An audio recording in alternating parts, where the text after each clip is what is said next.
Congratulations, you have done it. You've completed this course on app marketing, and now you understand the importance and all the main factors involved in order to market your app successfully.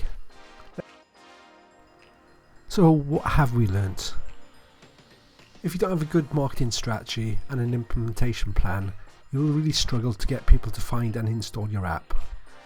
But to do that, you need to build a persona. You really need to understand who your potential customer is, what they do, where they go, what they're thinking, what their desires, what their fears are. Really understand them. And then the next really important thing from that is to actually develop a good, strong marketing plan. What assets, what channels are you going to be using? And then also build a good, strong app release plan. So think about what's happening before you release your app, the moment you release your app, and then after the release. Really think about how you're going to communicate and what messages you're going to communicate to your users and potential users in that plan.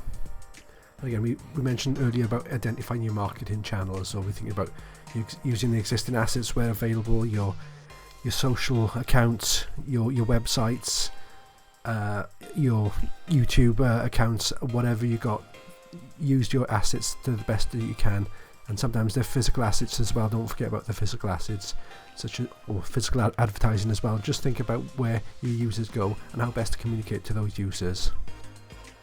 And finally, just think about the App Store page. So this is where your users would land in order to install your app, and think about how you can optimize the information you put on that page to optimize your conversions. Think about the title, think about the naming of your app, think about that short description, and choose the best images and screenshots possible in order to give the best impression to your initial impression to your potential users and customers.